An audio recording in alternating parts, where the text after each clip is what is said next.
चार प्रकार की चिकित्सा विद्या में अथर्वणी विद्या, हम अपने मानसिक शक्तियों का प्रयोग करके जो चिकित्सा करते हैं उसको अथर्वणी विद्या के अंतर्गत बताया गया, जिसमें हम हाथों को छू करके बीमारियों को ठीक करते हैं, वो आंगिरस विद्या के अंतर्गत है। अथर्वणी विद्या में जैसे हिप्नोसिस, साइकाटिस्ट जिस तरह से इलाज करते हैं अपनी मानसिक शक्तियों का प्रयोग करके, ये अथर्वणी विद्या है।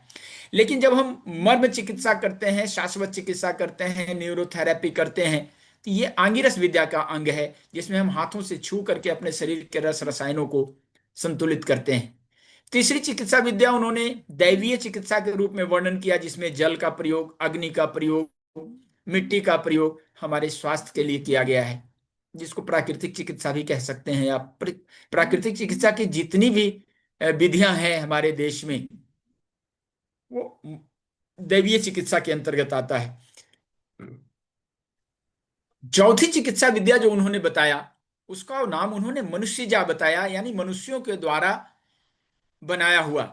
यानी मनुष्यों ने पेड़ पौधों को समझा, उसके गुण अवगुण को समझा, उसका प्रयोग किया, लोगों को खिलाया, उसके ऊपर एक्सपेरिमेंट किए और उसको जिस ग्रंथ में लिखा वो आयुर्वेद। तो आयुर्वेद के पहले, जब आयुर्वेद लोगों ने रिसर्च नहीं किया था, उसके पहले भी चिकित्सा होती हुई, चूंकि बीमारी, इस संसार में कोई बीमारी नहीं है। स्वास्थ्य और बीमारी दोनों साथ साथ चलने वाली चीज है, जैसे हमारी छाया चलती है हमारे साथ, जैसे दिन और रात का होना नेचुरल यूनिवर्सल लॉ है, जिस तरह से सर्दी गर्मी होना यूनिवर्सल लॉ है, उसी तरह से बीमारी और स्वास्थ्य एक साथ चलने वाली चीज है। हमारी भूख अच्छी है, हमारा स्वास्थ्य अच्छा है, लेकिन दो पूरी ज्यादा खा लें, पेट भारी भारी लगने लगा, एसिड बन गई, या डाइजेशन खराब हो गया, तो ये भी बीमारी है। लेकिन इसके पहले हम क्या थे? तो स्वस्थ थे, हेल्दी थे। तो बीमारी क्या है? हमारे शरीर के, हमारे पंच महाभूतों का असंतुलन होना। इस संसार में कोई रोग नहीं है, लेकिन हर आदमी बीमार है। तो बीमारी की आखिर परिभाषा क्या है? What is disease? हमारा शरीर पंच महाभूतों से बना हुआ है। क्षितिज जल पावक गगन समीरा, पांच तत्व का ये शरीर है, जो तीन दोषों से संचालित होता है, जिसे हम वात पित्त कफ के रूप में जानते हैं। हमारे मनीषी कहते हैं कि पंच महाभूतों में जब असंतुलन होता है, दैट्स कॉल्ड डिजीज। जब हमारे वात पित्त और कफ में असंतुलन होती है, इसको बीमारी कहते हैं।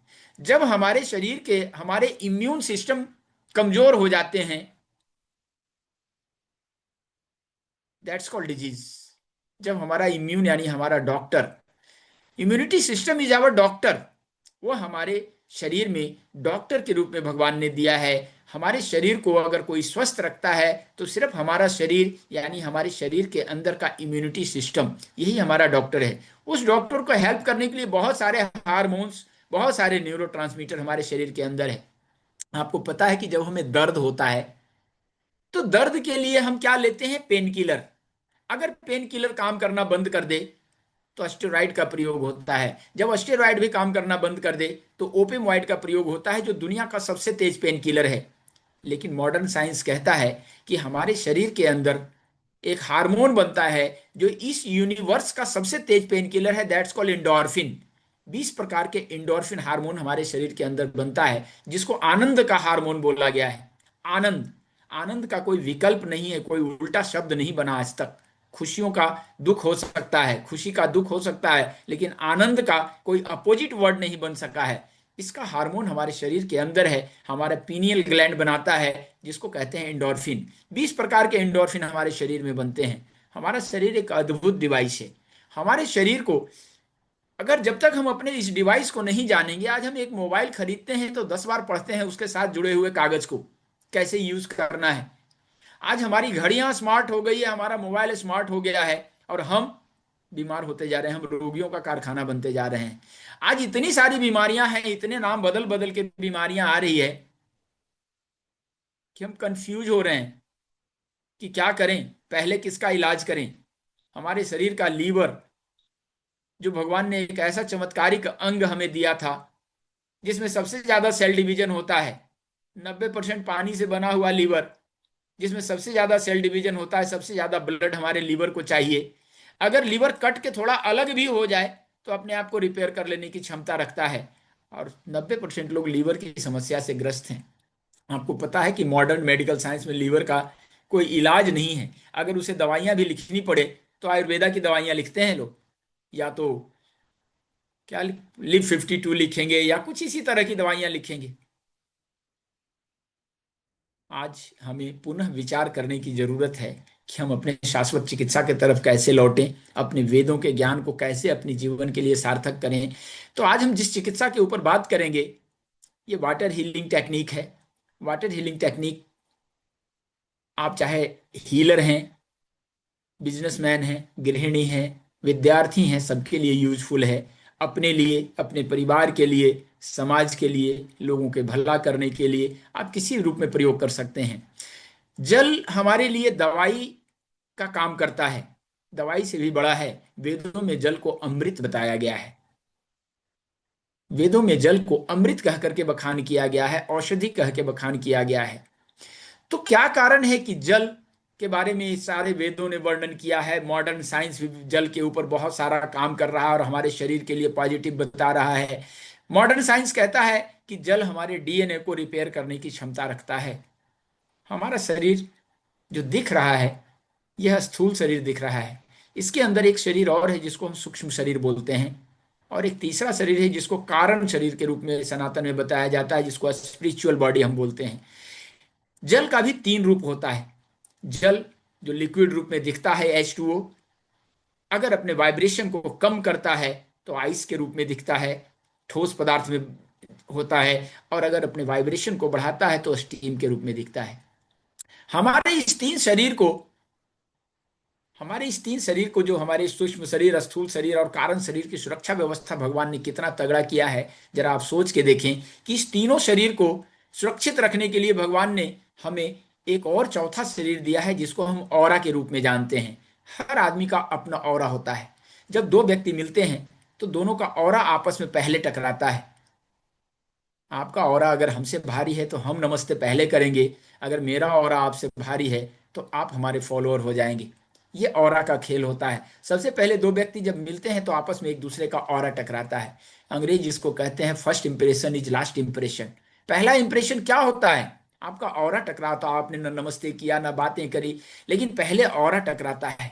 आप मेरे ऑरा को तौल रहे हैं और मैं आपके ऑरा को तौल रहा हूं। यही यूनिवर्सल लॉ है। लेकिन ये चौथा शरीर हमारा ऑरा होता है। लेकिन इस चारों शरीर की सुरक्षा के लिए भगवान ने क्या व्यवस्था करी है? मैं ये विश्वास दिला सकता हूं, प्रॉमिस तो नहीं कर सकता, ये विश्वास दिला सकता हूं कि आज जो मैं देने आया हूं एक हीलर के लिए एक नया वेपन होगा।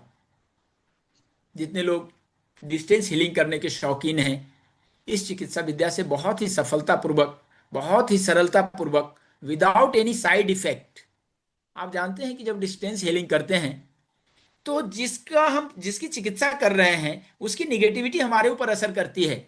लेकिन आज इतनी सुरक्षित विद्या आपको बताएंगे, प्रैक्टिकल करके दिखाएंगे कि कैसे ये काम करता है, और आप देखेंगे कि हमारे ऊपर कोई निगेटिविटी का भी असर नहीं होता है। ऐसी विद्या के बारे में कोई बता सकते हैं कि ऐसी कोई चिकित्सा विद्या जो डिस्टेंस हीलिंग करें और अगले की निगेटिविटी हमारे ऊपर असर ना करे? आज हम ऐसी ही अद्भुत विद्या के ऊपर बात करने आए हैं जिसको हम वाटर हीलिंग टेक्निक के रूप में जानते हैं। मैं स्वामी भक्ति प्रकाश हूँ, अखिल भारतवर्षीय धर्म संघ से, करपात्री फाउंडेशन से, लोनावाला पुणे में मेरा आश्रम है। और अपने गुरुजनों के सानिध्य में इस अथर्ववेद की विद्या के ऊपर पिछले 30 सालों से मैं काम कर रहा हूँ। मैं बहुत पढ़ा लिखा आदमी नहीं हूँ, अनपढ़ सा आदमी हूँ, लेकिन गुरुजनों के सानिध्य में जो पाया हूँ, यह आश्रमों की विद्या आप तक जाने के लिए तैयार है। पिछले 2 सालों से ऑनलाइन ऑफलाइन इसके क्लासेस चल रहे हैं, 2 ढाई साल से लगभग। पूरा हाईटेक युवाओं की टोली आपके लिए काम कर रही है। बाबा जी अनपढ़ हैं लेकिन हमारी टीम, हाईली एजुकेटेड लोगों की टीम को लीड करता हूँ। ये हमारा सौभाग्य है, इस भगवा का सौभाग्य है। तो जितने भी युवा जुड़े हुए हैं हमारे सेशन में, जितने युवा जो चाहते हैं कि जीवन में कुछ नई ऐसी टेक्निक सीखें जो हमारे जीवन को कारगर कर सके, हमें स्वस्थ रख सके। हमें सुरक्षित रहना एक कला है। जैसे अगर कोई खतरे वाला काम हम करते हैं, बिजली का काम करते हैं, तो पूरी सुरक्षा व्यवस्था के साथ करते हैं ना, पूरा एकदम कंसस रहते हैं कि कहीं से कोई टच ना हो, कोई ये ना हो, कोई स्पार्क ना हो। तो वैसे ही हेल्दी रहने के लिए हमें पूरी तरह से कंसस रहना पड़ेगा, जागरूक रहना पड़ेगा, तभी हम हेल्दी रह पाएंगे। हम जैसे पाएंगे वैसे करेंगे, जैसे पाएंगे वैसे सोएंगे, जैसे पाएंगे वो खाएंगे, जो मन आएगा वो करेंगे, तो हमारा शरीर भी जो मन में आएगा वही करेगा। थोड़ी देर पहले समझ लें कि शाश्वत चिकित्सा है क्या, वाटर हीलिंग टेक्निक है क्या, तो अच्छा लगेगा। आपकी समस्याओं का समाधान भी देंगे हम, कुछ प्रैक्टिस भी कराएंगे। एक आग्रह जरूर होगा कि सभी लोग अपने साथ जल का गिलास, मैं भी जल का गिलास लेके आया हूं, अपने साथ जल का गिलास अगर रख लें इसी बीच में जब हम सेशन को आगे बढ़ाएं। हाँ, रेणु जी वाह, रानू जी वाह, वंडरफुल। सभी लोग जल का गिलास रखें, क्योंकि कुछ प्रैक्टिकल भी करवाएंगे। हाँ, thank you Kishore ji, thank you, thank you, thank you, thank you. सभी लोग अपने साथ जल का गिलास रखें, और मैं आपको सिखाऊंगा कि अपने शरीर की ऊर्जा को कैसे जल में ट्रांसफर करते हैं, कौन कौन से मंत्राज हैं, बीज मंत्र हैं जिसको प्रयोग करना पड़ता है, और कौन कौन से रोगों में काम करेगा, क्या क्या हम जल्द से जल्द चिकित्सा से कर सकते हैं। आज आपको प्रैक्टिकल देने वाले हैं। आज दशहरा का, आज यह है दिन चल रहा है अभी। तो दशहरा में मैं एक ही जरूर चाहूंगा कि जितने लोग भी हमारे सेशन से जुड़े हुए हैं, एक बार चैट बॉक्स में लिखें कि आप कहाँ से जुड़े हुए हैं। भारत के किसी कोने से भी आप जुड़े हुए हैं तो एक बार चैट बॉक्स देखना चाहता हूं कि कितने लोग और कहां से जुड़े हैं। यस, नाथू द्वारा, जयपुर राजस्थान, जयपुर मध्य प्रदेश, जबलपुर, वाह वंडरफुल, जबलपुर में आने वाला हूं बहुत जल्दी। सुनीता बनर्जी फ्रॉम वेस्ट बंगाल, वाराणसी से, ओके ओके। दुर्ग यूपी, अमरावती राजस्थान, बहुत बहुत धन्यवाद सबका। Thank you, thank you, thank you, thank you सबका, धन्यवाद। धनबाद से, पाली से, गुजरात से, मुंबई से, वाह वंडरफुल। जितने भी मुंबई पुणे से जुड़े हुए हैं, तो एक जानकारी दे दूं कि मैं अभी, मेरा प्रवास चल रहा है अपने आश्रम में लोनावाला में। कोई भी चिकित्सा जी की, जिसके घुटने खराब हो गए, डॉक्टर ने बोला बदलना पड़ेगा, साइटिका हो गया, सर्वाइकल हो गया, लीवर की कैसी भी समस्या हो, माइग्रेन की कैसी भी समस्या हो। हाँ, याद आया, हमारे इस सेशन में माइग्रेन वाले कितने लोग हैं जिनको माइग्रेन है, अभी एट प्रेजेंट है दर्द, माइग्रेन से परेशान है, कोई है क्या? मैं प्रैक्टिकली ठीक करके दिखाऊंगा उसी पानी से, जिस पानी को अभी मैं ये करूंगा। रानू जी ओके, बिहार से, ओके, बहुत अच्छे, थैंक यू। गुरु जी कोई भी गिलास, हाँ कोई भी गिलास ले सकते हैं, रामकृष्ण जी कोई भी गिलास ले सकते हैं। पानी के अंदर एक गुण पाया जाता है, पानी को अगर हम तांबे में रखते हैं तो तांबे का गुण ले लेता है, अगर हम चांदी में रखते हैं तो चांदी का गुण ले लेता है, अगर हम मिट्टी में रखते हैं तो मिट्टी का गुण ले लेता है। पानी अद्भुत है, अद्भुत है। जापान के एक वैज्ञानिक हुए मसारू इमोटो, मसारू इमोटो ने अपने प्रयोगों से साबित किया कि जल हमारी भावनाओं को समझता है। जल को जो भी हम अफर्मेशन देते हैं, जल से जो भी हम बातें करते हैं, जो भी मंत्र बोलते हैं, उसको अपने अंदर सेव करके रख लेता है। कितने लोग सहमत हैं मेरी बात से? हाँ, सत्येंद्र जी रखिए अभी जल, मैं अभी मंत्र बताऊं। कितने लोग सहमत हैं कि जल हमारी भावनाओं को समझता है? यस, यस, यस, बहुत अच्छे। तो सबसे पहले जल को हम कैसे, अभी हम जल के बारे में बहुत सारी बातें बताएंगे कि उसकी मेमोरी, उसका क्लस्टर में सब बातें करूंगा, किस वैज्ञानिक ने रिसर्च किया ये भी बताऊंगा। उसके पहले मैं चाहता हूं कि हमारा शरीर पंच महाभूतों से बना हुआ है। अभी मैंने बताया कि हमारा शरीर तीन लेयर में होता है, स्थूल शरीर, सूक्ष्म शरीर और कारण शरीर। इसके अलावे दो शरीर और होते हैं जो बाहर होते हैं, यानी ऑरा के रूप में, और हमारे जल के रूप में। हम जल में ही बैठे हैं, मेरी बात से कितने लोग सहमत हैं? हम जल में बैठे हैं। अगर जल नहीं होता तो हम जल जाते, जल अगर ना होता तो हम जल जाते, गर्मी से जल जाते। अगर ह्यूमिडिटी खत्म हो जाए एटमॉस्फेयर का, वातावरण का, तो निश्चित रूप से आज अगर गर्मी के दिनों में पानी की मात्रा कम हो जाती है, हवा में नमी कम हो जाती है, तो हमें एसी चलाना पड़ता है, कूलर चलाना पड़ता है, पंखे से हट हट नहीं पाते। तो कारण क्या है कि ह्यूमिडिटी कम हो जाती है गर्मी के दिनों में। सर्दियों में नमी बढ़ जाती है हवाओं में, तो हमें कोट पहनना पड़ता है, जैकेट पहनना पड़ता है, मफलर पहनना पड़ता है। सहमत है मेरी बात से? तो हम जल के बीच में हैं। जब हम मां के गर्भ में आए थे, एक एक्स वाई क्रोमोसोम मिला, तो अंडे में आए, अंडाणु बना, और अंडाणु में भी पानी में ही थे, और अंडाणु से जब बाहर आए फिटस के रूप में, तो 9 महीने मां के गर्भ में पानी में ही तैर रहे थे, पानी में ही तैर रहे थे। और जब इस धरती पे आए, तो चूंकि मूलतः हम पानी के जीव हैं, भगवान का पहला अवतार मत्स्य अवतार के रूप में हुआ था, पानी से ही आए हैं, पानी में ही रहते हैं, पानी ही जीवन है, इसीलिए जल को जीवन बोला गया। हमारे शरीर में 70%, 70 से 72% पानी है। हमारे ब्रेन में लगभग 90% पानी है, हमारे लीवर में 70 से 80% पानी है, हमारे हार्ट में 70 से 80% पानी है, हमारे शरीर के जितने ऑर्गन हैं सब पानी ही पानी है। हमारी ये जो हड्डियां, 206 हड्डियां पृथ्वी, इसके अंदर भी जो इस काम करा रहा है वो पानी ही है।